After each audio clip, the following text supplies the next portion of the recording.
La Iglesia Cristiana Génesis, una nueva creación, un nuevo comienzo. Se complace en presentar el estudio bíblico de la semana con el doctor Luis C. Bernard, pastor. Bueno, Dios les bendiga. Vamos a ver si comenzamos. Estamos en el capítulo 27 de Éxodo, 27. Y se acordarán la semana pasada que estuvimos mirando el tabernáculo, ¿verdad? Y empezamos a hablar de los diferentes significados de estas partes y lo demás. Hoy vamos a continuar. El 27 le va a hablar un poquito del altar de bronce. Lo vamos a leer. Y luego que llegamos al 27, vamos a empezar a hacer diferentes análisis del tabernáculo. ¿Qué significa para ti, para mí, para la iglesia? Y una serie de reflexiones teológicas para nosotros entender la aplicación del tabernáculo para nosotros hoy. Esto es sumamente importante. Y yo sé que la gente dice, está Antiguo Testamento y judaísmo y qué sé yo, pero deja que ustedes vean lo que esto implica para nosotros. Muchedumbre todavía está aquí, ¿eh? Qué bien. Así que vamos a presentarnos en oración. Siempre llegan cuando uno va a hablar, ¿verdad? Sí. Vamos a ver. Espérate, deja que estas hermanas encuentren el pasaje. Estoy luchando contra el viento aquí. ¿Llegamos? Let's go. Padre, te damos gracias en esta noche y te alabamos, Señor. Gracias por el culto del domingo, tu presencia, la gracia tuya que derramaste en ese lugar. Gracias porque nos acompañas y te pedimos que nos acompañes nuevamente esta noche al estudiar tu palabra y estudiar tu tabernáculo. Danos luz, danos entendimiento, que podamos comprender, Señor, las cosas profundas tuyas y que tu palabra nos hable y nos lleve a toda verdad. Bendice a cualquier hermano que venga de camino, que al unirse a nosotros también reciba tu palabra y tu iluminación. Señor, y te pedimos que nos bendigas a todos. Por estas cosas oramos y lo pedimos todo en el nombre de Jesús. Amén. Okay. So, vamos con el 27. Oops. Can't do this.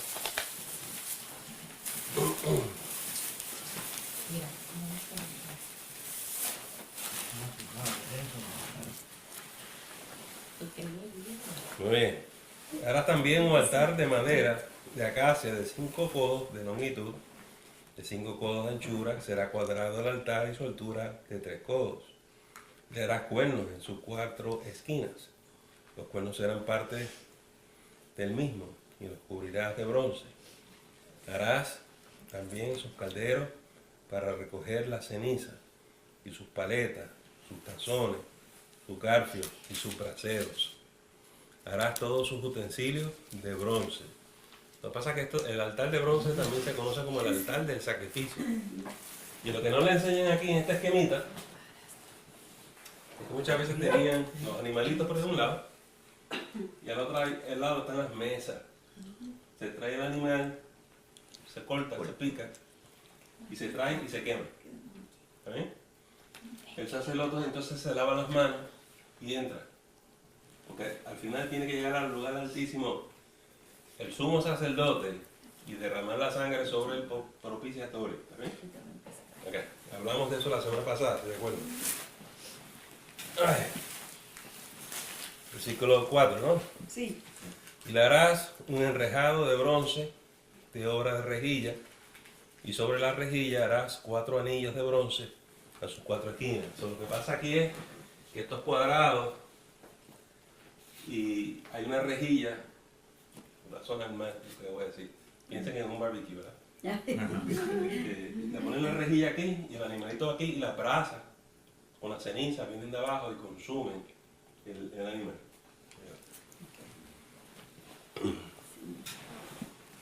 7 y las varas. ¿Estoy en el 7? 6, ¿no? 5. Sí, era 5 el que. 5. Y la pondrás dentro del cerco del altar abajo y llegará la rejilla hasta la mitad del altar. Harás también varas para el altar, varas de madera, de acacia, las cuales cubrirás de bronce, porque esto también hay que cargarlo, ¿te acuerdas? Como el arca. 7. Y las varas se meterán por los anillos, y estarán aquellas varas a ambos lados del altar cuando sea llevado. Lo harás hueco de tablas, de la manera que te fue mostrado en el monte, así lo harás. Esto sigue el asunto de que Moisés vio todos estos modelos ahí arriba y él se supone que venga abajo a construir lo que vio. Versículo 9. Asimismo harás el atrio del tabernáculo.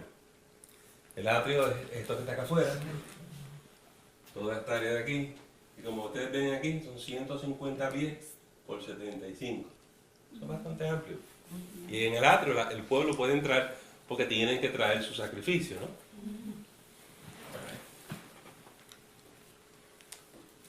9. Asimismo harás el atrio del tabernáculo. Al lado meridional, al sur, tendrá el atrio cortina de lino torcido, de 100 codos de longitud para un lado. Sus 20 columnas y sus 20 basas serán de bronce. Los capiteles de las columnas y sus molduras de plata.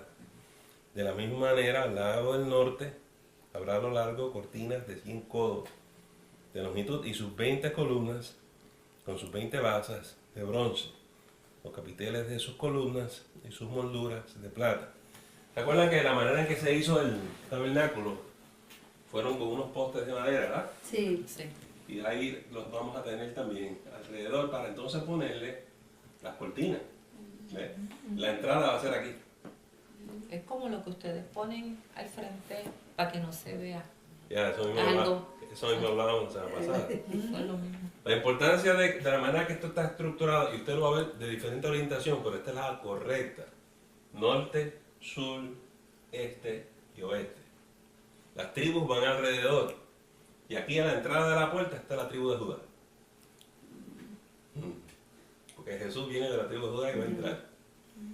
Entonces nadie entra sino detrás de Jesús, ¿verdad? Muy bien. Y hay otra razón para que esto esté aquí orientado así de esa manera. Lo hablamos ya mismo, cuando hablemos un poquito más de esto. Y ahora, ¿dónde me quedé? 12. El ancho del atrio del lado occidental tendrá cortinas de 50 codos, sus columnas 10, con sus 10 basas. Y en el ancho del atrio, por el lado del oriente, al este, habrá 50 codos. Las cortinas a un lado de la entrada serán de 15 codos, sus columnas 3 con sus 3 basas. Y al otro lado 15 codos de cortinas, sus columnas 3 con sus 3 basas. Y para la puerta del atrio habrá una cortina de 20 codos de azul, púrpura y carmesí. ¿Se acuerdan que los colores de todas las cortinas en el lugar santo, el lugar santísimo, son azul, púrpura y carmesí? Son esos colores, los vamos a explicar esta noche el significado. Van a ver lo precioso que es eso. Y lino torcido de obra de recamador. Sus columnas 4 con sus 4 basas. 17. Todas las columnas alrededor del atrio estarán ceñidas de plata, sus capiteles de plata y sus basas de bronce. La longitud del atrio será de 100 codos y la anchura 50 por un lado y 50 por el otro. Y la altura de 5 codos, sus cortinas de lino torcido y sus basas de bronce. Todos los utensilios del tabernáculo, todos sus servicios y todas sus estacas y todas las estacas del atrio serán de bronce. Aceite para las lámparas, ¿no? Bueno, ya cuestión. Y mandarás a los hijos de Israel que te traigan aceite puro de oliva machacadas para el alumbrado, para hacer arder continuamente las lámparas. Son parte del rol sacerdotal, además del pan de la propiciación, además de todas estas cosas que tienen que mantener las luces encendidas. Sí. Esto es un trabajo a tiempo completo. Cuando usted va capítulo por capítulo, viendo sus responsabilidades, son amplias. 21. En el tabernáculo de reunión, afuera del velo, está delante del testimonio. Las pondrás en orden Aarón y sus hijos, para que ardan delante de Jehová desde la tarde hasta la mañana, como estatuto perpetuo de los hijos de Israel por sus generaciones. ¿Cuál es el problema con ese texto? Que eso no se está haciendo, ¿verdad? Y eso se dejó de hacer hace mucho tiempo. Cuando desaparece el templo, ¿no? el arca. En el arca está la presencia de Dios, solo que se desaparece es la presencia de Dios. ¿Dónde se fue? Entonces, ¿cómo la conseguimos para atrás? Vamos a hablar de eso en esta noche. So, déjenme detenerme aquí, ya leímos ese capítulo y no quiero pasar a las vestimentas del sumo sacerdote, sino hablar del tabernáculo. Ok.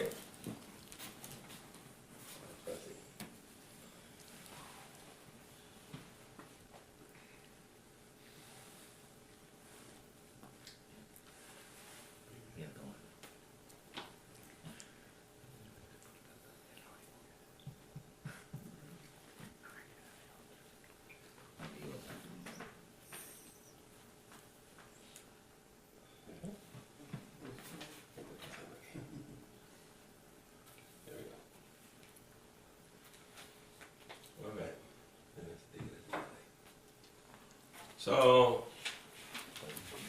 vamos a empezar a hablar algunas cosas. Y en primer lugar, déjenme poner esta esquemita. Si tú tienes. Yo tengo. ¿Me puedes pasar aquí? Frío. Tengo frío. ¿Tiene frío? Tiene frío y se escondió. Se escondió. Okay. So, vamos a hablar del tabernáculo, de Jesús y de nosotros. Porque hay una progresión. El tabernáculo nos lleva a Jesús, Jesús nos lleva a nosotros. Y esta presencia se va a pasar del tabernáculo a Jesús y de Jesús a nosotros. La presencia no se ha ido a ningún sitio, está aquí. Mira a ver si este sirve. Vamos a ver.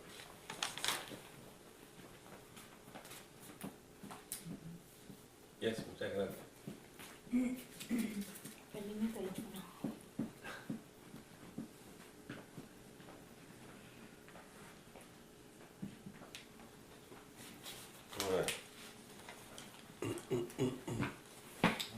Vamos a hablar un poquito de lo que significa el tabernáculo. Si usted lee el texto, se llama el tabernáculo de la reunión, porque ahí nos vamos a reunir con nuestro Dios. Los israelitas se encontraban con su presencia, ¿verdad que sí? Ustedes vieron que este Dios descendió al monte Sinaí, le habló a los israelitas. No solamente Moisés vio a Dios, los 70 ancianos, ¿se acuerdan cuando miramos eso? Y Dios interactuaba con ellos. Entonces son muchas de las cosas que no se le explica a la gente. Y entonces esto no es un Dios que se desaparece. Él decidió construir una morada para Él, para que Él pudiese caminar con el pueblo, para que su presencia estuviera presente con ellos. Por eso, las nociones que nosotros tenemos de los israelitas cargando el arca, llevando la presencia de Jehová, para donde quiera. Y cuando se detenían, los israelitas tenían que hacer el campamento. Montaban el lugar de reunión, que ustedes saben que es móvil, todo se carga, todo se monta y se desmonta, como la iglesia de nosotros. Y entonces, una vez está montado, las tribus se distribuyen, 3 al norte, 3 al sur, 3 al oeste y 3 al este. Porque Dios tiene que estar en el medio, en el centro del pueblo. Él es la prioridad. En el centro del pueblo está Dios. Y eso es algo que Él tiene que enseñar a esa gente en el desierto antes de entrarlos a la tierra de Canaán. El culto, la adoración tiene que ser diaria. No hay un momento en que ellos no puedan ver a Dios. Porque aquí no es que está la presencia de Dios, ¿qué es lo que estaba ahí? La columna de fuego y la columna de nube. Y en el campamento de noche había luz porque la columna de fuego iluminaba todo aquello. ¿Y cuánto tiempo estaba el campamento ahí? Hasta que la columna decía. Le hablábamos cómo se construyó el arca y que encima del propiciatorio estaban los querubines, ¿se acuerdan? ¿Quiénes eran los querubines? Yo expliqué eso. ¿Quién se acuerda? ¿Quiénes eran los querubines? ¿Cuál era su función? No. Fallaron el quiz. Cuidado, que era la guardia especial, la CIA de Dios. Ellos son los que Y la guardan. guardia de honor, ¿no? Los querubines son los que guardan la presencia, el acceso a Dios. Y los llevábamos a Génesis, cuando Dios expulsa a Adán y a Eva Y puso. del Edén. ¿A quién puso allí guardando la entrada? A Los querubines. Sí. Nadie entra por ahí. ¿Está bien?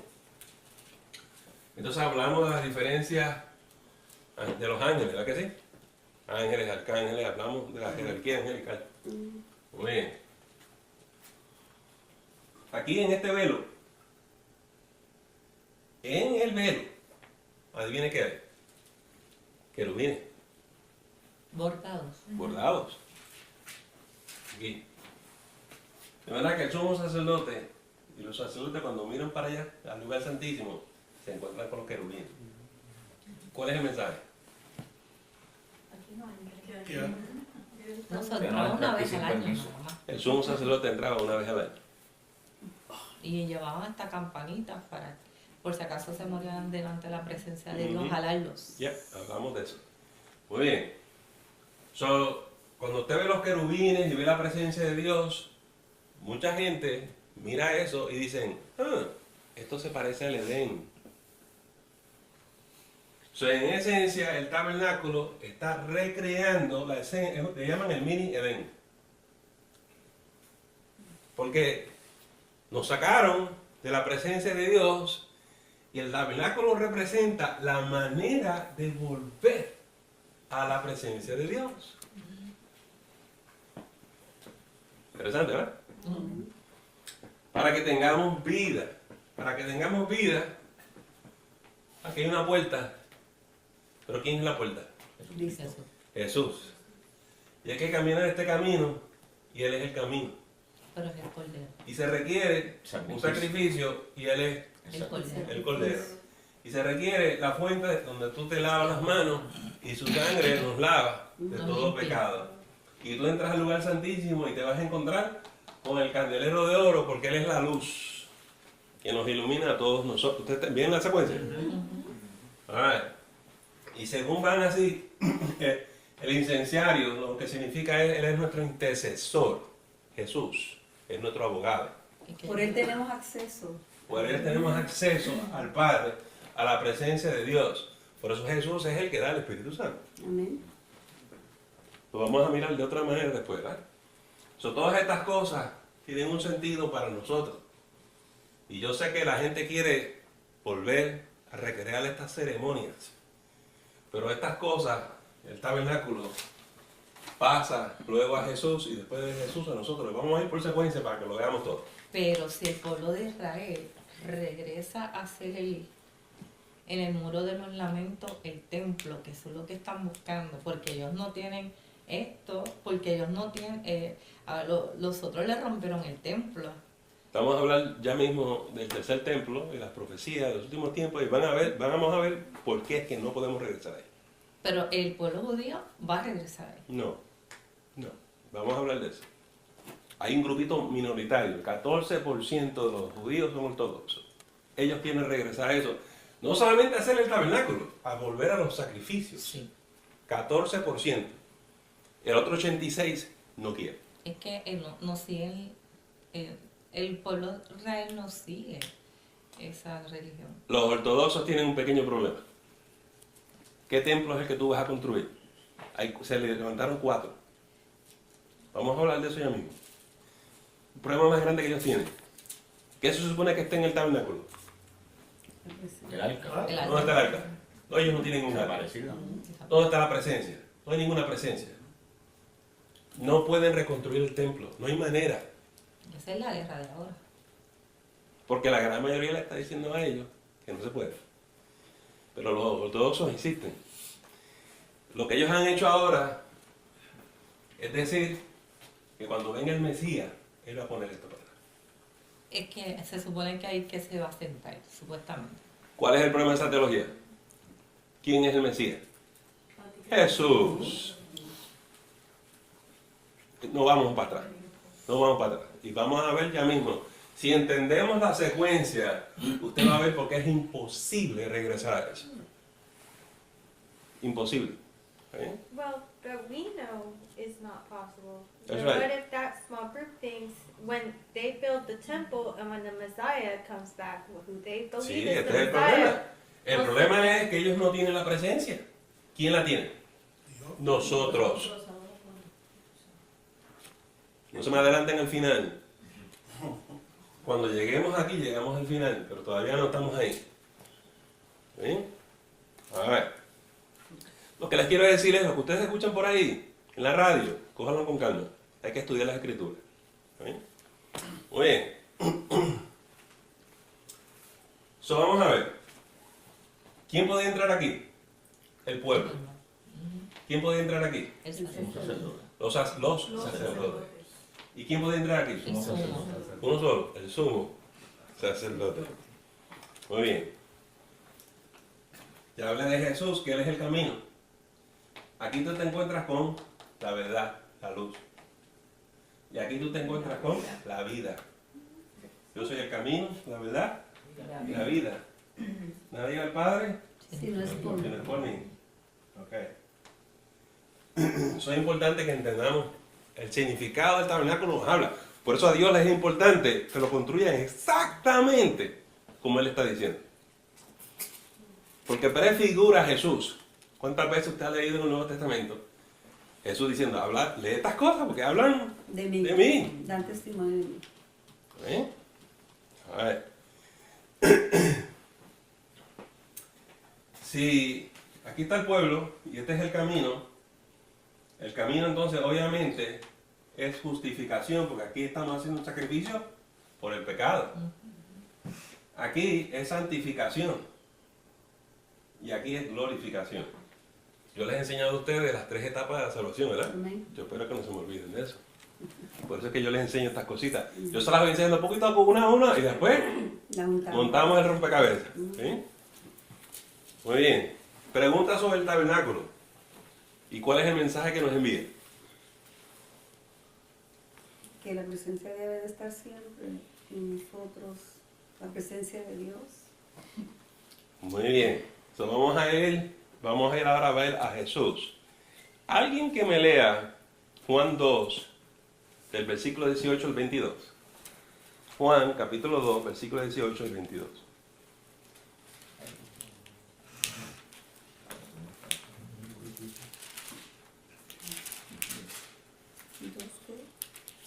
Juan, capítulo 2, versículo 18 al 22. 18 al 22. Ujú. Ok. Amén. Oh no, estoy en Juan. Amén. Es Juan. Pasa la página. Oh, sí, Juan, no. Está bien. A ver. Es la edad, pastor. Ok. 49. Y el 18 al 22. Y los judíos respondieron. ¿No? Juan 2. Sí. Capítulo Juan 2. 2:18. Capítulo, el 18. Ajá. Ok, Versículo ok, 18. ok, perdón. Y los judíos respondieron y le dijeron, ¿qué señal nos muestras ya que haces esto? Respondió Jesús y les dijo, destruid este templo y en 3 días lo levantaré. Dijeron luego los judíos, en 46 años fue edificado este templo, y tú en 3 días lo levantarás. Mas él hablaba del templo de su cuerpo. Por tanto, cuando resucitó de entre los muertos, sus discípulos se acordaron que había dicho esto y creyeron la escritura y la palabra que Jesús había dicho. ¿De qué templo está hablando Jesús? De su cuerpo. Él es el templo. Ok. ¿Eso qué pasa? Después del tabernáculo en el desierto, se construye el templo de Salomón, ¿verdad que sí? El templo de Salomón duró como 430 años por ahí. ¿Qué pasó después? ¿Qué pasó con el templo de Salomón? Pues fue destruido cuando Babilonia invasión. Los babilonios, ¿verdad? Ahí se fue el arca. Se desaparece. Desaparecen, esa es lo que pasó. ¿Está bien? Entonces había, si usted lee Esdras, usted sabe que alguien regresó, los persas le dieron permiso, y es Zorobabel, ¿verdad? Sí. Y él reconstruye Con el una templo de mano Salomón. construye, con la otra peleaba. Ya, pero, claro, no era exactamente Igual. como el templo de Salomón, pero por lo menos tenía un sitio donde adorar. Ese también duró como 400 y pico de años. ¿Qué pasó ahora? Sin la presencia de Dios. No hay arca. No había arca. No hay presencia, no hay nada. Y la idea del tabernáculo era, y del templo de Salomón, que allí habitara la presencia de Dios. No hay arca, no hay presencia. ¿Cómo ellos hacían la cosa? Seguían haciendo los sacrificios. Lo hacían sin la presencia de Dios. Pero no llegaba nadie, porque si era así, Es no que estaba el arca, no. fueron sustituyendo cosas. Exacto. Como hoy en día tenemos muchas iglesias y denominaciones religiosas que tienen la liturgia, la ceremonia, se ve muy lindo, no hay presencia, no hay vida, Preservaron las costumbres. sí, no hay vida. ¿Bien? Después de eso vino otra invasión. Entonces vienen los romanos, ¿verdad que sí? Ujú. Y viene el templo de Herodes. Herodes cogió este templo y lo expandió y lo hizo precioso. Para la gente, el templo 1, el templo 2, ¿está bien? Perdón. La verdad que no es un templo. Templo 1, templo 2, porque este es expandido. Y entonces los ortodoxos que dicen que vino uno bien grande, bien bonito. Vamos a hablar de eso ya mismo. Pero es importante que usted vea esa secuencia de el tabernáculo y los templos. Porque cuando se habla de la profecía del tercer templo, ustedes tienen que saber de dónde viene eso. Pero como ustedes ven, 1, 2, 3, 4, son distintos. El dicho es, cuando ellos dicen que van a reconstruir, la pregunta es, ¿cuál de ellos? Se supone que era el de Salomón. Que era donde la última vez estaba el tabernáculo. Ese es el segundo problema es en la localización. De ahí está la mezquita. Porque ellos dicen que tiene que ser exactamente donde estaba el otro. ¿Cuál es el problema con eso? La mezquita. Nadie sabe dónde es. Algunos dicen que está debajo de la La mezquita, mezquita. pero otros no. Ellos quieren destruir parte de ese templo por eso. Pero es que otra gente dice que no es ahí. Lo que yo quiero decirles es que la opinión está dividida. No se sabe. Este es el problema con este grupo. Que hay una incertidumbre tremenda. ¿Bien? Y por eso han pasado los años. Y en Israel la gran mayoría de la gente ni está preocupada por eso. Yo sé que usted y yo vemos los ortodoxos eso.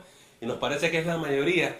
Pero la mayoría en Israel son seculares. Son ateos. Sí, eso sí.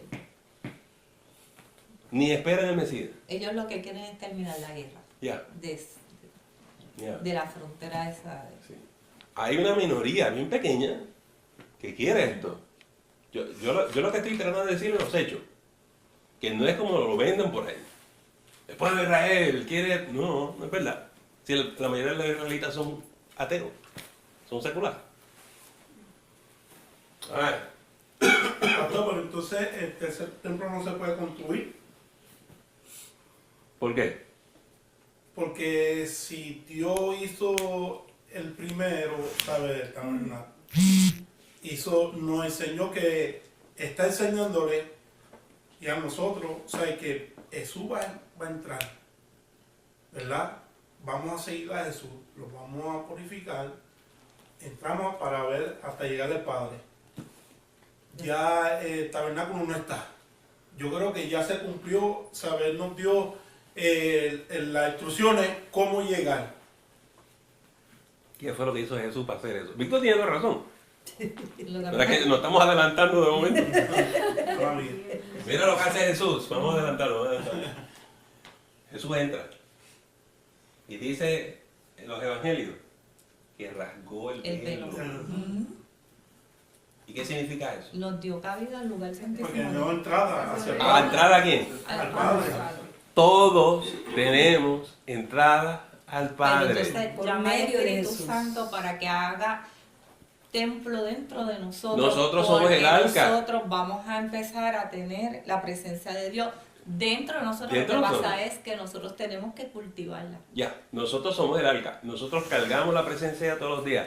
En otras palabras, en terminología teológica del Nuevo Testamento, somos el templo de Dios. Por eso es que nos hacemos iglesia. Jesucristo implanta la iglesia porque todos tenemos el Espíritu Santo adentro. Ya. Entonces Jesús eliminó esta necesidad de un edificio físico. No hay ninguna necesidad de reconstruir ningún templo. Vamos a oírlo por labios de Jesús. Alguien busque Juan capítulo 4, versículos de 21 al 24. Por Juan eso 4. es que los puertorriqueños hicieron las catacumbas, la religión, la iglesia catacumba habla de que no era una iglesia, no es un templo, que tú puedes hacer en cualquier esquina la iglesia de Jesucristo. Ya. Y en los 60, 70 y 80 ellos se congregaban en las calles. Ya. Luz de catacumba, la que está en la iglesia. Yes. Ok. Juan 4, 21 al 24. ¿Quién lo lee? Amén. Ok. Entre tanto, los discípulos les rogaban diciendo, Rabí, come. Él les dijo, yo tengo una comida que comer. Juan 4. No, Juan 4. ¿Perdón? Capítulo 4. Juan capítulo 4, Pues capítulo 4, 21. 21. el 21. Ah, porque yo entendí el 31. Se nos adelantó. Jesús le dijo, mujer, créeme que la hora viene cuando ni en este monte ni en Jerusalén adoraréis al Padre. Vosotros adoraréis lo que no sabéis. Nosotros adoramos lo que sabemos, porque la salvación viene de los judíos. Mas la hora viene, y ahora es, cuando el Padre en espíritu y en verdad, porque también el Padre tales adoradores busca que le adoren. Dios es espíritu, y los que le adoran en espíritu y en verdad, es necesario que le adoren. Right? Right. So, aquí está Jesús, que es Dios mismo. Mira. Este Jesús se encarna. Porque se fue el arca. ¿Dónde está el arca? ¿Dónde lo leímos? Cuando estudiamos Apocalipsis, ¿dónde vimos el arca? Está ahí arriba. ¿Está bien? Entonces Él desciende. Él desciende, toma apariencia humana.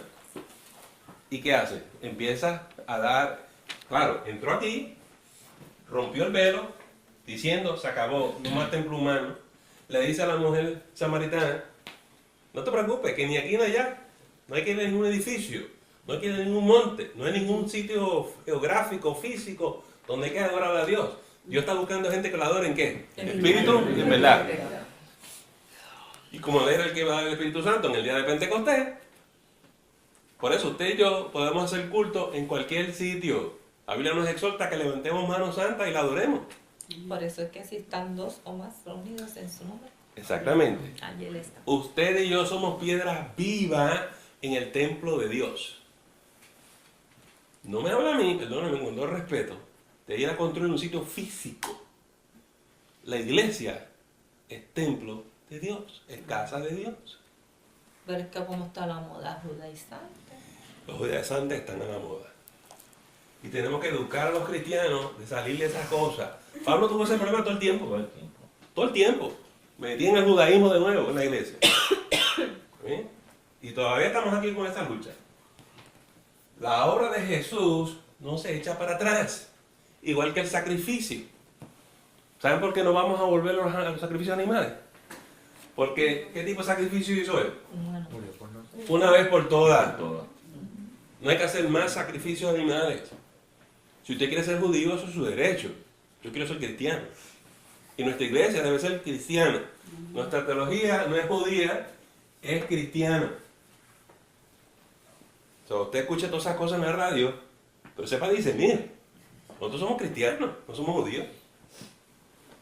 So, aquí está el tabernáculo de Dios. Usted y yo. Usted y yo. Vamos a leer un versículo muy interesante. 2 de Corintios 6, 16. 2 de Corintios 6, 16.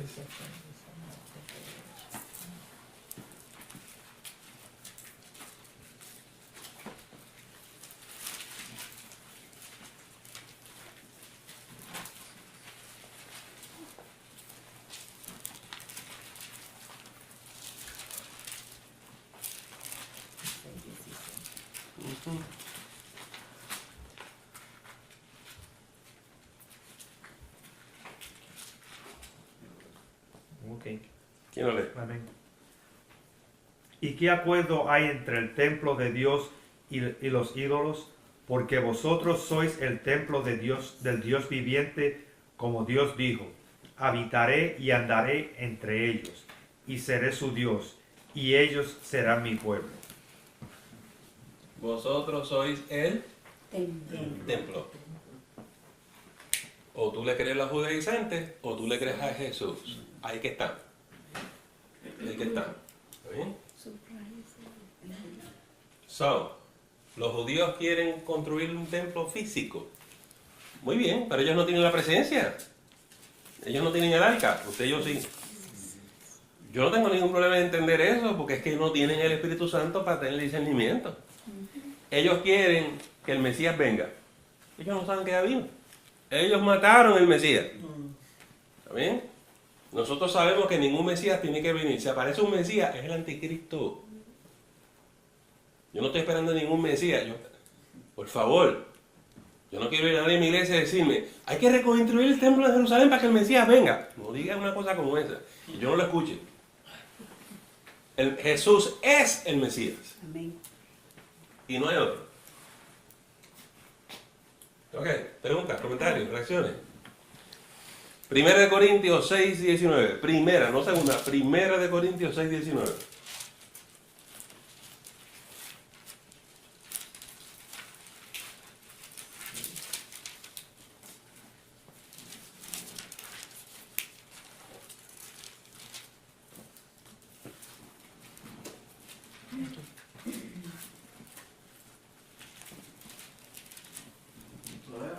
Sí, primero. ¿O ignoraréis que vuestro cuerpo es templo del Espíritu Santo, el cual está en vosotros, el cual tenéis de Dios, y que no sois vuestros? Porque habéis sido comprados por precio. Glorificad pues a Dios en vuestro cuerpo y en vuestro espíritu, los cuales son de Dios. Ok, vamos a hablar un poquito del templo de nosotros. A ver si se parece a esto que está aquí. ¿Está bien? Aquí está el cuerpo, aquí está el alma y aquí está el espíritu. El cuerpo es lo que ustedes y yo usamos para interactuar con el pueblo, con la creación. Esto que está aquí, externo. Tu alma, tu mente, tus emociones, es el lugar santo. Eso es lo que hay que purificar. Tu mente y tu corazón y tus emociones. Pero el lugar santísimo es tu corazón. Porque ¿dónde habita Dios? ¿Dónde habita Dios? En tu corazón, en tu espíritu. En tu espíritu, en tu corazón. Ahí es que está. Y dice que el Espíritu Santo vino a tu corazón y lo hizo de nuevo, lo regeneró. Eso. Y derramó su espíritu en tu corazón y en el mío. Ahí es que habita Dios. ¿Está bien? Cuando tú y yo venimos cansados del trabajo, nos vamos en privado, nos arrodillamos a interceder y nos encontramos ¿con qué? Con la presencia de Dios. Y eso es una experiencia sublime, cuando la presencia del Espíritu Santo te abraza. Tú no tienes que ir a Jerusalén, tú no tienes que ir a Samaria. La presencia de Dios está contigo y está conmigo. Tú puedes levantar manos santas en cualquier lugar. Nosotros les vamos a adorar en espíritu y en verdad. ¿Bien? Claro, el domingo a la mañana todas las piedras vivas se reúnen. Y debe pasar algo bonito allí. Y por lo menos, a mí me encanta ver Génesis saludable y la vida, ¿verdad? La gente llega a la iglesia y dice: ve, algo está corriendo aquí. Ok, yo sé que hay 2 o 3 maniáticos, hay gales. Pero es bonito la presencia de Dios que da salud y vida a nuestra iglesia. ¿Eh? Y no se preocupen que siempre hay un loco en cualquier lado. Siempre lo hay. Muy bien. ¿Se entendieron el concepto del templo individual? Usted como templo, la iglesia como templo, Jesús como templo. Ustedes vieron que Jesús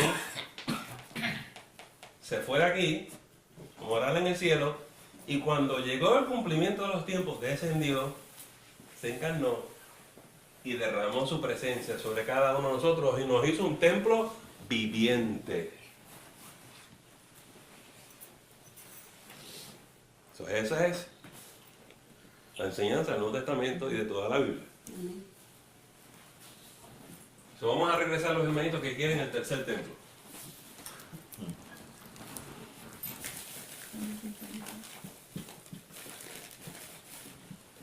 ¿Por qué ellos quieren hacer este templo humano? Porque ellos no creen en Jesucristo. Eso, gracias, Mike. Y usted y yo sí creemos en Jesucristo. Los que quieren construir este templo no creen en Jesucristo. No creen en Jesucristo. Por eso están esperando el Mesías. ¿Sabes qué es lindo? No es nada lindo. Cuando llegue el anticristo y se siente en ese templo, llegó el anticristo, no fue el Mesías. No se me enrede con eso. Si construyen un templo en Jerusalén, yo no lo voy a celebrar. Yo sé lo que eso significa. Eso es una señal del fin. Yo no celebro eso. Ningún cristiano. Bueno, hay gente que dice, ay Señor, acaba esto ya, ¿verdad? Pero ahora mismo el presidente declaró a Jerusalén como capital de Israel y eso empieza a cumplirse la palabra. Porque entonces ya uno de los primeros mandatarios del mundo ya estableció que esa es su capital. Y ahí va a empezar este proceso. Ok. Yeah, I read Vamos a aclarar la confusión. Trump no puede declarar Jerusalén la capital. Jerusalén ya es la capital. Sí, pero Él lo único que ha dicho es, vamos a poner la embajada allí. Y él no fue el que decidió eso. ¿Quién lo decidió? El Congreso de los Estados Unidos. ¿Cuándo? 1995. ¿Quién fue el presidente? Bill Clinton. No fue ni Trump. Cuidado como la gente dice las cosas, porque esas confusiones. Pero lo que quiero decir es que comienza, el que él solamente proclame eso hace, no habían puesto la embajada hasta ahora, porque había, dentro del mismo Congreso había disputas con eso. Trump, al declararlo y decir, allí es que va, yo lo declaro hoy, por las disposiciones que sea, se comienza a ver el cumplimiento de lo que la palabra misma establece el principio del fin. Okay. Eso es lo que yo estoy estableciendo. El voto en el Senado son 100. Sí. Fue 97-3 a favor de poner la embajada ahí. Para que ustedes sepan los números. A ver, el hecho es que los musulmanes no quieren cederle a Jerusalén a los israelitas. Jerusalén es capital de Israel desde el 1948, cuando se formó Israel. Jerusalén siempre ha sido la capital, pero ellos no quieren conceder a Jerusalén. ¿Por qué? Porque ahí está su mezquita. ¿Por qué la mezquita está ahí? ¿Qué dicen los musulmanes?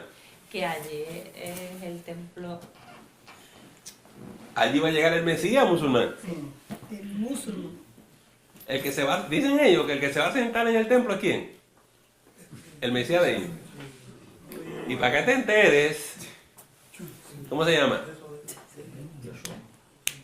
¿Quién es? ¿Cuál es el nombre en español? Jesús. Según los musulmanes, Jesús regresa. Y regresa a Jerusalén. ¿A qué? A destruir a todos los judíos. A destruir a los cristianos. Destruir a los infieles. Destruye a los infieles. Y según los musulmanes, Jesús nos va a convertir a todos nosotros al Islam. Y nosotros todos vamos a adorar, ¿dónde? Ahí. En Jerusalén. Para los judíos, ¿dónde llega el Mesías? A Jerusalén. A Jerusalén.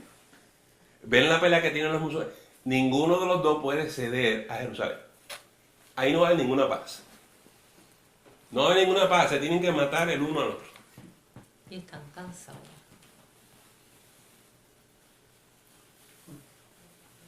Ahí que estamos. Que usted sepa cuál es la circunstancia. Está bien. Si usted favorece a los palestinos y los musulmanes, usted se enoja que los judíos son tan obstinados en poner a Jerusalén de capital. Si usted apoya a Israel, usted apoya que los israelitas tengan a Jerusalén de su capital. Eso depende de qué lado usted esté. A mí lo que me da pena son con los militares que puedan mandar allí, que son nuestra familia, por una guerra que no. Ya, Eso es lo que a mí me conmueve. ya. Lo que yo quiero que usted sepa es esto. Yo apoyo a Israel, yo apoyo a los judíos, pero yo no estoy ciego. No son creyentes, no son cristianos. Ellos no están esperando a Jesús, ellos rechazan a Jesús. Que usted sepa. Ok. A ver. Vamos a suponer entonces que están construyendo el tercer templo. Ya hablamos de algunos problemas que tienen. No tienen el arca, no tienen la presencia, no tienen el lugar. ¿A quién le van a hacer los sacrificios si no hay arca y no hay presencia? Porque, ¿para qué necesitan el arca? ¿Dónde tú crees que se derrama la sangre de los animalitos? En el propiciatorio. El propiciatorio es la tapa del arca. Se derrama la sangre entre los dos querubines. No hay arca, ellos no pueden hacer esto. But wouldn't they just make the temple 2 again? Temple 2? Yeah, that was before Christ. No, temple 2 is This had the ark and had the presence. Herodes. Didn't have the ark I know, but that was before Christ. during Christ. This, aquí. No, but that was converted during Christ. But before that, Salomón. you had this one first. Yeah. After Babylon, they came back, they built the second temple. Yep. And that was before Christ. When the Romans came, it expanded, but they still had a temple before Sí. Christ came. Pero este, nene, es este mismo reconstruido. Right. It's this, But they didn't have the ark there. They No. still had a temple, and they were waiting for their Messiah to come. Yes. And so they could rebuild that, waiting for their Messiah to come because they Right. didn't believe Jesus was the official Right. Messiah. Right. And when did Messiah come? Here. Right. But they don't believe in that. They So killed they're him. still they could still build that temple dreaming one day that their Messiah is going to come. Yeah. So, ¿qué pasó con este templo? No cayó piedra sobre piedra. No No tengo nada. Por eso es que no se sabe dónde está. Por eso es que no se sabe. ¿Está bien? Entonces, el dicho es, cuando usted estudia esto, ¿sabe por qué los romanos no dejaron piedra sobre piedra? Usted sabe que todo esto fue construido con oro y plata y piedras, ¿verdad? Ok. Cuando lo quemaron, ¿qué le pasó al oro y la plata? Se derritió y se metió en cada una de las piedras. Solo los soldados se querían llevar algo para su casa. Y desmontaron piedra a piedra, porque dentro de las piedras estaba el oro y la plata.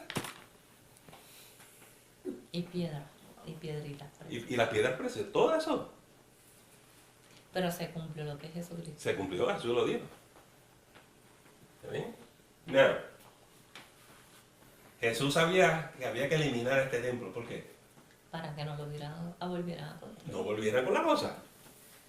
Y por eso han pasado 2000 años y Jesús no lo ha permitido. Si ellos lo quieren reconstruir, allá ellos. Tienen que buscar dónde está. No, ellos para mí lo van a reconstruir. Pues se tiene que cumplir la palabra. Ellos Sí, lo pero van a fue como se reconstruir. habló. El problema de esto es la guerra que va a venir ahora mismo que se está suscitando allí. Fue como se habló cuando estábamos estudiando Apocalipsis. Sí, si se construye ya ahora mismo, por lo que el pastor está explicando, sabemos quién se va a sentar. ¿Qué pasa? El mal siempre ha querido, siempre cuando hace algo, hace una copia de lo que Usurpa. Jesús, Dios ha hecho. Él es un Pues está usurpador. haciendo una copia, ¿sabes? No, yo tengo, ¿sabes? Mi templo, igual que me voy a sentar. Imita. Hacer lo contrario. Y entonces, pero el problema ahí, que va a estar vacío, que va a estar Ahora mismo los cristianos que están en Jerusalén, ¿qué ustedes creen que están pasando con ellos? Son perseguidos porque ellos están proclamando que ahí no hay templo, que no se sabe dónde es el templo de Israel. Esa gente lo están matando, lo están sacrificando allí. Los que dicen que quieren el templo. La gente misionera y cristiana allí está sufriendo una persecución. Sí. Sí. So, que ustedes sepan que hay muchas divisiones, nosotros le llamamos denominaciones judías, para que ustedes entiendan. So, a un extremo están los ortodoxos, que son la gran minoría, están los conservadores, están los reformados, están los reconstruidos. Hay muchas denominaciones. Los ortodoxos quieren reconstruir el templo y volver con los sacrificios animales. Los conservadores quieren reconstruir el templo sin sacrificio. Y los reformados no quieren ni templo ni sacrificio. So, que ustedes entiendan, eso es entre los religiosos, porque la mayoría no son religiosos. Y los que son religiosos tienen división de opinión. Hay división de opinión en dónde construir el templo. Hay un de ellos musulmanes. Sí. O sea, hay judíos musulmanes. Ya. Hay más de 1 millón de musulmanes que se han hecho judíos. Ok. La vestimenta del sumo sacerdote, vamos a ver ya mismo. Pero ustedes saben que estaba el efod y estaba ¿qué? El pectoral. ¿Qué hay en el pectoral? ¿Cuántas? 12. Cada piedra representaba una tribu de Israel. Detrás del pectoral, ¿qué está? El unim y el tunim.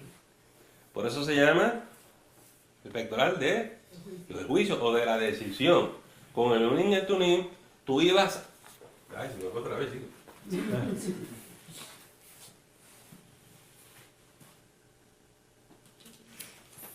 Tú entrabas al lugar santísimo y entre los dos querubines se manifestaba la presencia, la Shekinah. Y tú consultabas a Dios con el unim y el tunim. ¿Qué te pasó, Rubén? Se cayó una botellita. Se cayó una botellita. Ya, apaga el fuego.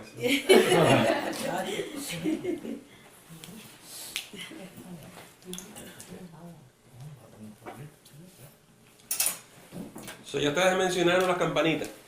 Ajá. Y mencionaron una serie de cosas. Una de las cosas que vamos a ver ahora en el próximo capítulo es, si tú estás vestido inapropiadamente, tú no puedes entrar al lugar santísimo, porque ¿qué te va a pasar? Te va a morir. Te va a morir.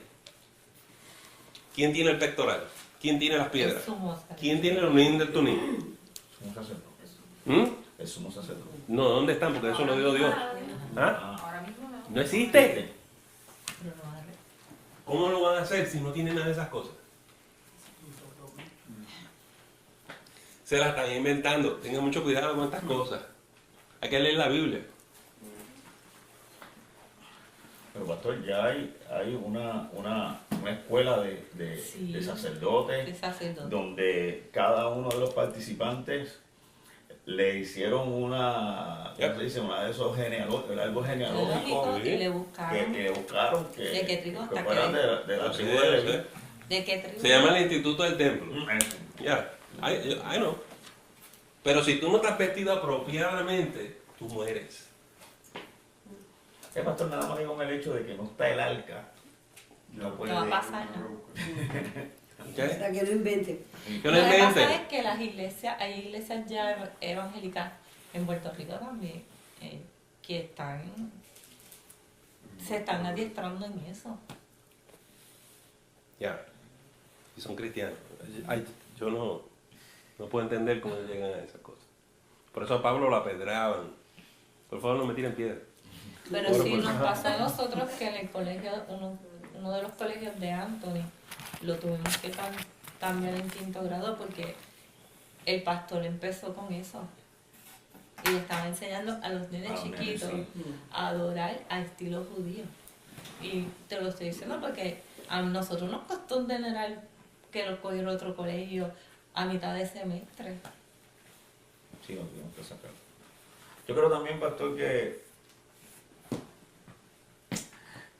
a veces queremos estar tan y tan cerca de, como decimos, la mata, de donde vino Jesús, entonces nos creemos que si practicamos esas cosas y aprendemos, porque yo creo que la cultura judía lo que nos enseña es a entender y a ampliar la gracia de Dios para con nosotros que somos los gentiles. O sea, nosotros no necesitamos de ritos, nosotros no necesitamos de costumbres, nosotros no necesitamos de fiesta para eso, porque nosotros somos gentiles y la gracia vino sobre nosotros. Entonces, el estar cerca de lo que es decir Yeshua y la madre de los tomates, nos hace más cerca entre comillas, nos hace más cerca de estar, de donde vienes. Y eso es una mentira. No hay ningún problema en estudiar esto.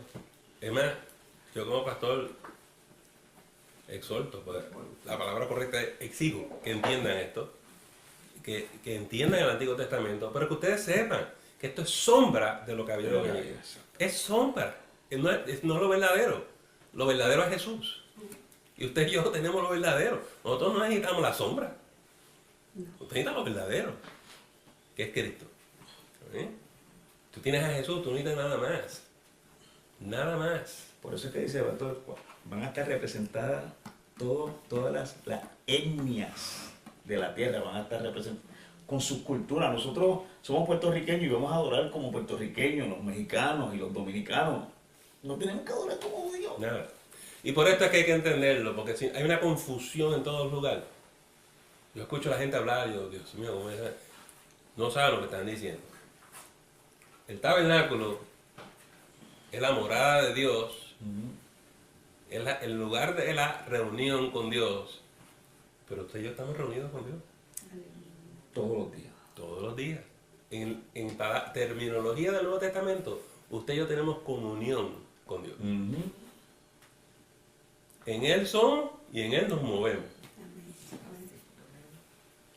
Esa columna de fuego tiene que estar ardiendo a ti todos los días. Todos los días. O sea, pastor, que lo que estaba todos los días con el pueblo de Israel en el desierto, está todos los días con nosotros. Está aquí. Por eso tú te levantas y de momento te dice el Espíritu, no hagas eso. O te dice, adelante. Porque la columna te mueve. La presencia de Dios te mueve a ti y a mí. Nos dirige. Amén, amén. Nos guía de día y de noche. Es más, dice que hasta nuestro reposo. Te da sueño. Por eso Pablo le preguntaba, ¿recibiste el Espíritu Santo cuando creíste? Ay, nosotros ni sabíamos de eso. Estamos perdiendo el tiempo si no tenemos eso, man. Es impresionante porque de la iglesia de ahí de Halton City salió un muchacho molesto de esa iglesia. Entonces está siendo llevado por cualquier doctrina de error. Ahora él no quiere saludarlo a uno, sino es Shalom, hermano. Y digo, ¿qué le pasa a este? Qué raro. Entonces ahora ya él quiere hasta vestirse y todo. Y, pero qué extraño, ¿cómo es que ya él estando en el pastorado, cómo es que él se dejó llevar? Dice Pablo, de la gracia habéis caído. Volviste a la ley. Volviste a la ley, chicos, ya que estabas acá. Pero es que cuando tú lo vienes a ver la misma lucha que tenían Pedro y Pablo con los judaizantes y los cristianos. La misma lucha de antes vuelve ahora. Estamos tratando de convertir la gente a la ley cuando ya tenemos a Cristo. Ya, y eso hay que entenderlo, Pero eso es también lo que pasa con los adventistas. Exactamente. Los adventistas siguen la ley. La ley. Y algunos se quedaron ahí. Sí. Estamos hablando de cristianos que quieren regresar a la ley. Si estuviéramos en los tiempos de Pablo y Pedro, hubiera una lucha a muerte. A muerte. Esos hermanitos no se pueden comer ni una alcapurri. Y lo que yo le digo es, pásamela a mí que yo me la como. Me la como sábado, me la como domingo, me la como lunes también. Vamos por él, vámonos. Bueno, vamos al capítulo 28 y vamos a ver las vestimentas y vamos a ver a María Paniagua aquí esta noche. La despertaste. Ya que ustedes ven. ¿Están listos? Sí. 28.1. Harás llegar delante de ti a Aarón tu hermano y a sus hijos consigo, de entre los hijos de Israel, para que sean mis sacerdotes. A Aarón y a Nadab, a Abiú, Eleazar y Tamar, hijos de Aarón. Esos 4, ¿no? 2. Y harás vestiduras sagradas. María, ¿tú haces vestiduras sagradas? Y harás vestiduras sagradas a Aarón tu hermano, para honra y hermosura, para que se distingan. Tienen que ser unas vestimentas espirituales. Y mire cómo esta gente recibe cómo hacer la vestidura. Vamos al versículo 3. Y todo lo harás a todos los sabios de corazón, a quienes yo he llenado de espíritu de sabiduría, para que hagan las vestiduras de Aarón. para consagrarle, para que sea mi sacerdote. O sea, el Señor dota a cierta gente con un espíritu para producir estas vestimentas. La razón que hice mi introducción fue que hablando con María, desde que llegó a la iglesia, me decía, pastor, usted no lo va a entender, pero yo me voy en ayuno y en oración y el Señor me da cómo yo voy a hacer ese traje. Okay. ¿Usted no me cree, pastor? Yo te creo. Yo sé lo que está ahí. Yo sé lo que está ahí. Interesante, ¿no? Pastor, que el espíritu que le habló a Moisés, que fue lo que se lo reveló a Moisés, Moisés se lo explica a esta gente y ese mismo espíritu es el que le da a ellos para poderlo confeccionar como es. Ya. Sí, señor. Noten el detalle. Dios le está diciendo exactamente lo que quiere. Nuevamente, ¿por qué Dios se fija en cada detalle? Porque tiene un significado. También estaba compitiendo con los templos de alrededor y con los dioses de alrededor, y ellos piden en un momento dado tener rey porque querían ser como los de alrededor. Así que Dios está preparando el templo desde esta perspectiva para que ellos vean que Él es un Dios de verdad, que está ahí en el pueblo y que en el desierto es el que los guía. Pero lo que Dios quiere realmente es que ellos entiendan que los demás, sus dioses están ahí y no se mueven. Y da vida. Y estas instrucciones son proféticas, las de ellos son muertas. Exactamente. Amén, qué bueno. Alright, versículo 4, ¿no? Sí. Las vestiduras que harán son estas, el pectoral, el efod. Nosotros vimos esto la semana pasada, ¿de acuerdo? Que lo pusimos ahí. Las vestiduras que harán son estas 4, el pectoral, el efod, el manto, la túnica borrada, la mitra y el cinturón. Hagan pues las vestiduras sagradas para Aarón tu hermano y para sus hijos, para que sean mis sacerdotes. Tomarán oro, azul, púrpura, carmesí y lino torcido. Ok. Les dije que yo hablaba de los colores.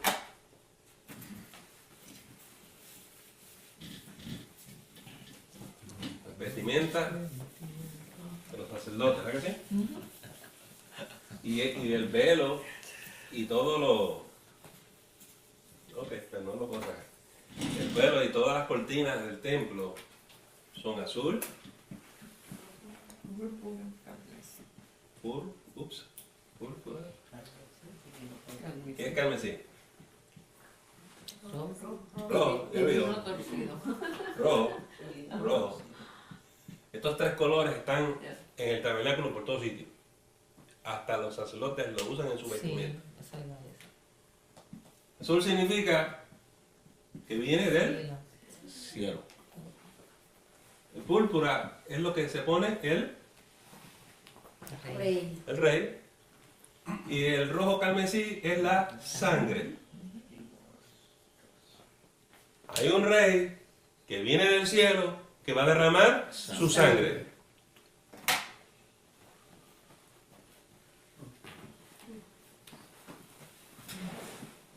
Es emocionante, es lindo cuando va viendo uno todos los significados reales de esto. Y por eso le dice, tiene que ser azul, tiene que ser así. Y Jesús dice, léelo porque eso habla de mí. Era un mensaje. Es un mensaje. Pero es que Jesús no era el Mesías que ellos estaban esperando. ¿Pero?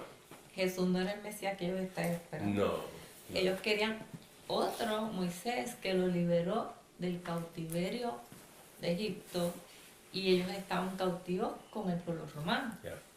Así que ellos no quieren un salvador del alma.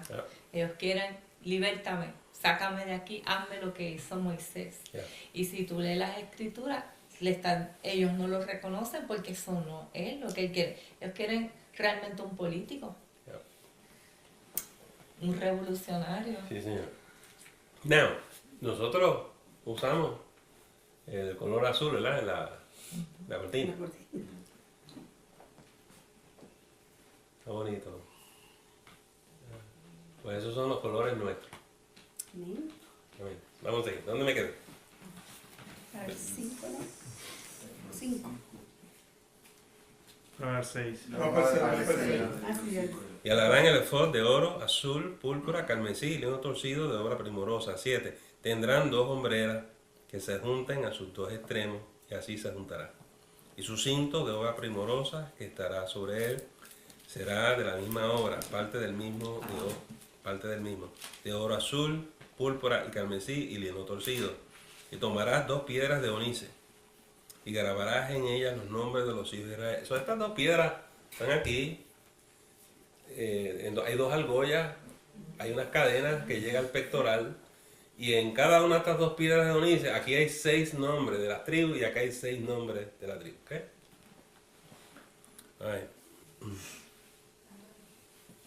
Voy para el 9. Y tomarás 2 piedras de onice y grabarás en ellas los nombres de los hijos de Israel, 6 de sus nombres en una piedra y los otros 6 nombres en la otra piedra, conforme al orden del nacimiento de ellos. De obra de grabador en piedra, como grabaduras de sello, harás grabar las 2 piedras con los nombres de los hijos de Israel. Le harás alrededor engaste. A mí lo que me impresionó de esto fue que esta gente sabía grabar en piedra preciosa en aquella época. Y nosotros pensábamos, ¿cómo es posible? Con piedritas, ¿cómo es la cosa? O sea, ellos tienen una tecnología muy avanzada, ¿no? Muy avanzada. Y con instrumentos rústicos. Rústicos. Bueno, para nosotros. Para nosotros. ¿Ya? Ok. ¿Dónde está? En el 12. Y pondrás las 2 piedras sobre las hombreras del efod, para piedras memoriales a los hijos de Israel. Y Aarón llevará los nombres de ellos delante de Jehová sobre sus 2 hombres por memorial. 13. Harás pues los engastes de oro y 2 cordones de oro fino, los cuales harás en forma de trenza, y fijarás los cordones de forma de trenza en los engastes. Entonces, ahí empezamos a ver las cosas que se amarran de un lado para otro, ¿no? Ok. 15, ¿no? Harás asimismo el pectoral del juicio de obra primorosa, lo harás conforme a la obra del efod, de oro, azul, púrpura, carmesí y lino torcido. Será cuadrado y doble, de 1 palmo de largo y 1 palmo de ancho, y lo llenarás de pedrería en 4 hileras de piedra, una hilera de una piedra sárdica, un topacio, un carbunclo, la segunda hilera una esmeralda, un zafiro y un diamante, la tercera hilera un jacinto, una ágata y una amatista, la cuarta hilera un berilo, un onice y un jaspe. Todas estarán montadas en engastes de oro. Now, el problema que tenemos es que no sabemos cuál nombre le corresponde a cuál piedra. Do you understand? So, si ustedes buscan imágenes o libros, o you can even Google it, van a encontrar diferentes arreglos, porque nadie sabe. Nadie sabe. Okay. Alright, ¿y ahora dónde estoy? 21. Y las piedras serán según los nombres de los hijos de Israel, 12 según sus nombres, como grabaduras de sello, cada una con su nombre, serán según las 12 tribus. Harás también en el pectoral cordones de hechura de trenzas de oro fino, y harás en el pectoral 2 anillos de oro, los cuales pondrás a los 2 extremos del pectoral, y fijarás los 2 cordones de oro en los 2 anillos a los 2 extremos del pectoral, y pondrás los 2 extremos de los 2 cordones sobre los 2 engastes y los fijarás en las hombreras del efod en su parte delantera. Déjenme parar aquí. La importancia de tener los nombres y del sumo sacerdote entrar con esos nombres es que él está representando el pueblo. Él está presentando la sangre en sacrificio por todos. Por eso es una vez al año.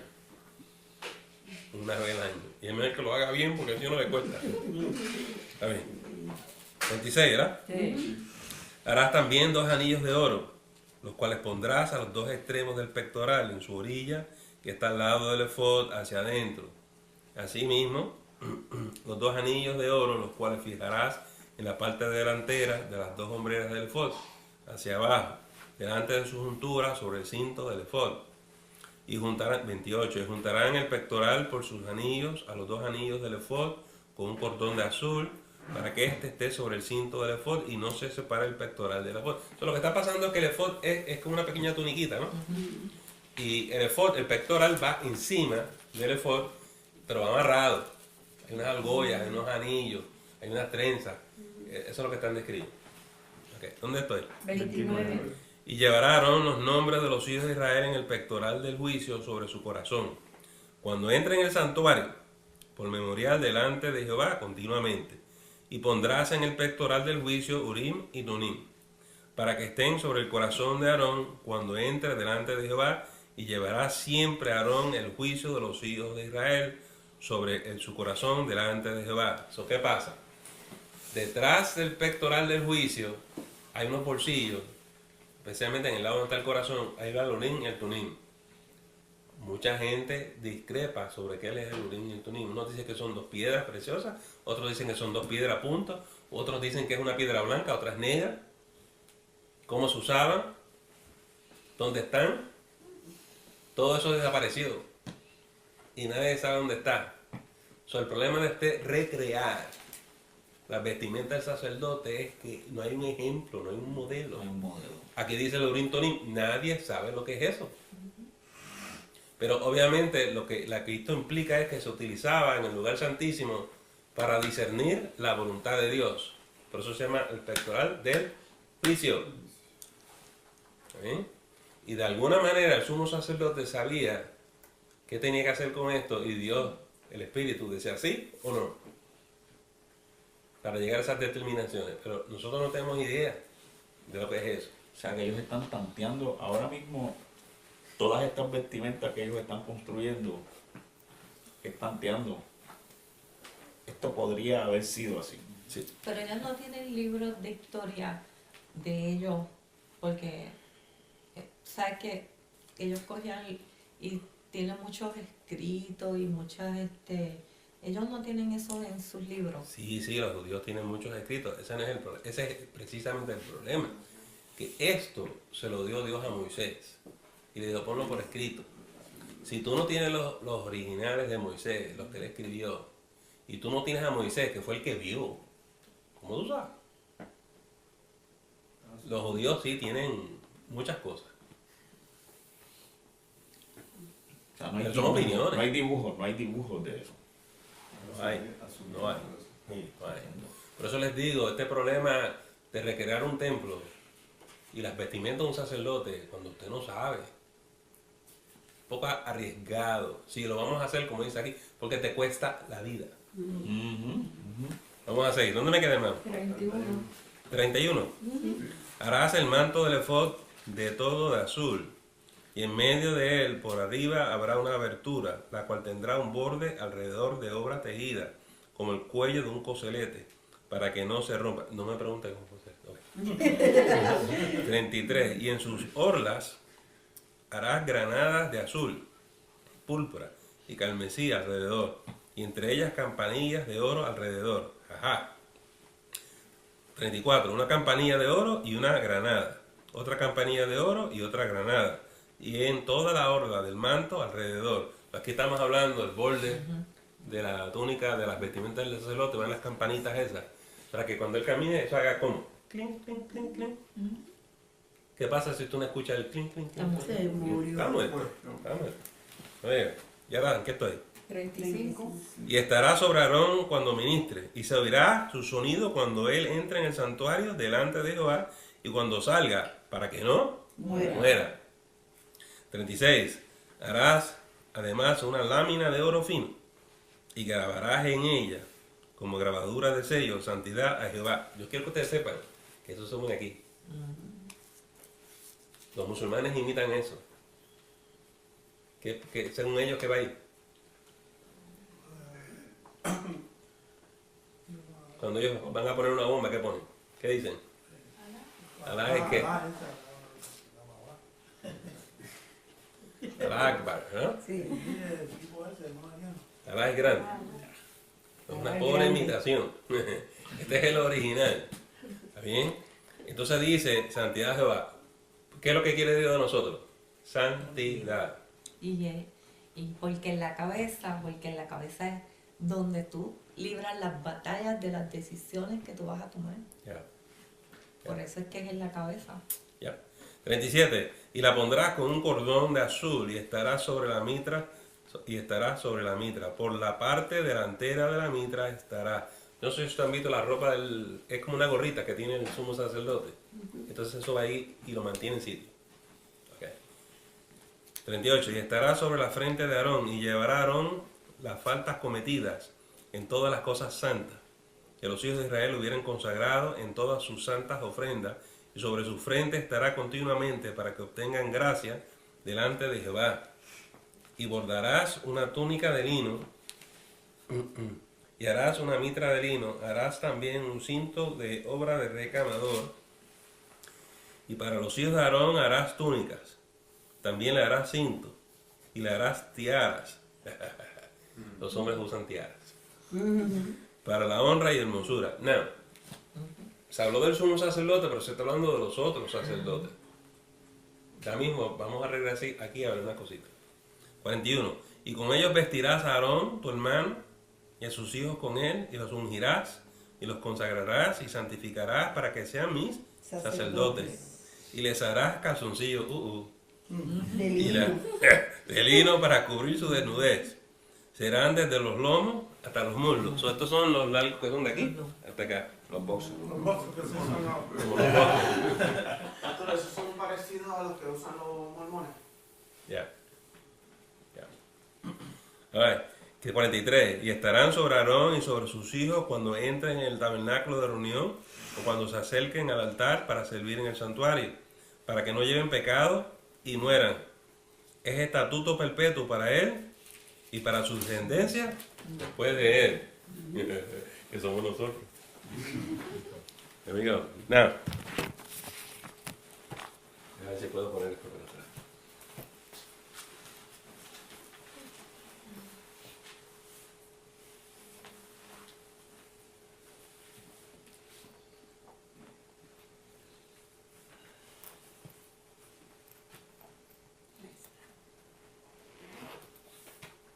Nota lo que hemos hablado en este capítulo.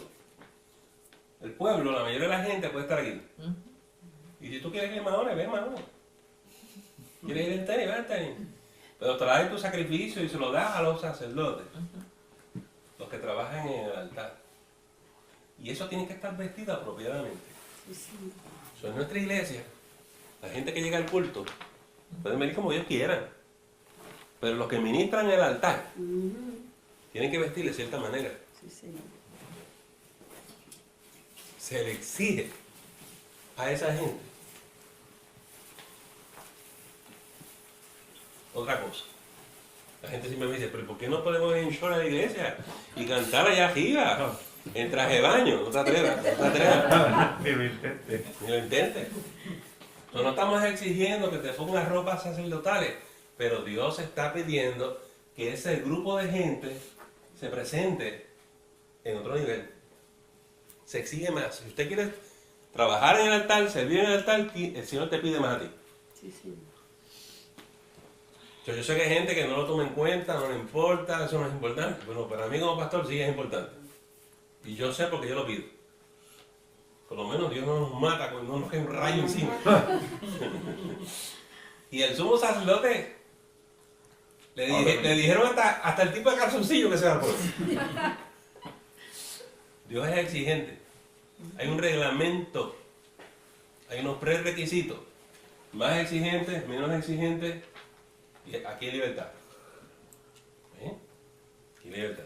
Cuando la gente viene a nuestra iglesia y no tienen estos conceptos claros y se quieren trepar allá arriba y tienen problemas conmigo, yo le digo, no puedes, no venga así. Ay, qué maniático de pastor. Yo no soy maniático. Yo soy bíblico. Yo soy bíblico. Pastor, la demanda por sacerdote era tan mayor que tenían que ponerle campanita en la vestimenta, que cuando él entrara y tenía una soga, si acaso el Señor lo fulminaba ahí mismo porque no estaba apto para que lo pudieran sacar. Ya. Sí, el problema fue que le pusieron las campanitas y se cayó. Y ahora ¿quién lo busca? Se inventaron ponerle la soga y no oyen la campanita, entonces lo pagan. Lo que está diciendo es que los ministros que trabajan en el altar se distinguen Sí, Señor. Por eso tú ves la para gloria y hermosura. En todo sitio lo dice. Y honra. Se distinguen, se tienen que distinguir. Al Señor se le da lo mejor. Hasta en tu vestimenta se le da lo mejor. Cuando llegan todos esos hermanitos de otras iglesias que no tienen ningunos conceptos así, edúquenlos. Hay una razón, hay una explicación, hay una razón de ser. Hay unos fundamentos bíblicos, teológicos profundos. ¿Verdad? Y nos toca a nosotros ayudar a los hermanitos a entender. Que no es porque sí. No es porque sí. La gente dice, ay, yo no sé por qué a mi iglesia no hacían eso. Yo lo entiendo, que en tu iglesia no lo hacían. A mí nadie nunca me enseñó eso. Yo lo entiendo, pero en Génesis te vamos a enseñar. ¿Right? Que hay una razón de ser. Desde allá atrás. Vestirse adecuadamente para el Señor significa consagración. Te apartaste para Él. Y Él quería que los hijos de Aarón, los sacerdotes y el sumo sacerdote se apartaran para Él, se distinguieran de los demás. Es un acto de consagración. Si vas a servir en la mesa, en lo que sea, distínguete. Porque lo estás haciendo para el Señor. Amén. Estás haciendo para el Señor. Pastor, una pregunta. ¿Qué más? Aarón era el único que podía entrar Al lugar santísimo, ¿verdad? Sí.